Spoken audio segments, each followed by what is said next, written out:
ناظرین، میلاد اور قرآن شریف، قرآن مجید برہان رشید میں تقریباً 5 سے 6 نبیوں کی ولادتوں کا ذکر، وہ بھی بائی ڈیٹیل اللہ نے قرآن مجید میں ذکر فرمایا۔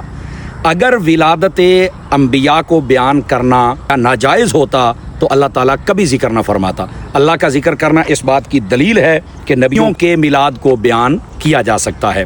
دوسری بات، نبی پاک صلی اللہ علیہ وسلم آپ کی آمد کے حوالے سے قرآن مجید کی بہت ساری آیات تو یہ بات ہے، میں بطور نمونہ کچھ آپ کے سامنے پڑھتا ہوں۔ اللہ نے فرمایا لقد جاءکم رسول من انفسکم عزیز علیہ ما عنتم حریص علیکم بالمؤمنین رؤوف الرحیم۔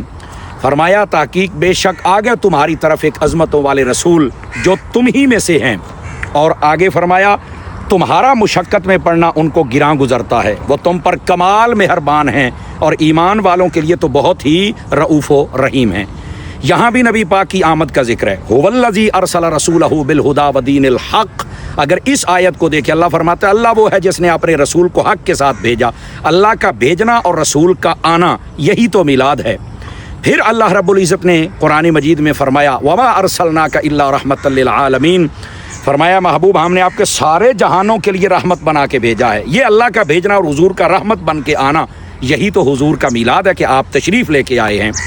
اور پھر اس کو منانے کا حکم کہاں ہے؟ قرآن میں اللہ رب العزت ارشاد فرماتا ہے قل بفضل اللہ وبرحمتہ فبذلک فلیفرحوا ھو خیر مما یجمعون۔ فرمایا محبوب ان کو فرماؤ کہ جب تمہیں اللہ کی رحمت اور فضل ملے تو چاہیے کہ تم خوشی مناؤ۔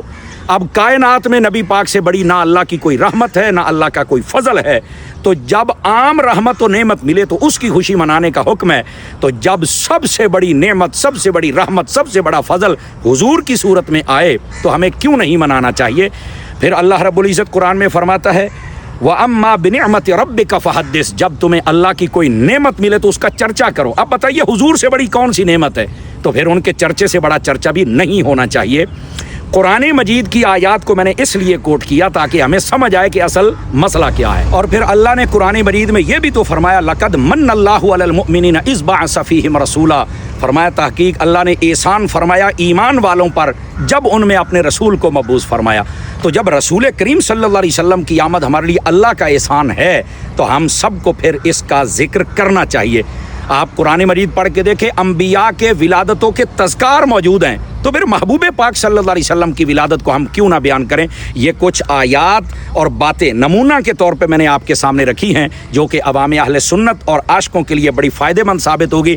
دھوم دھام سے مصطفیٰ جان رحمت کا میلاد منائیے، دھوم ہے عطار ہر سو شاہ کے میلاد کی، جھوم کر تم بھی پکارو مرحبا یا مصطفیٰ۔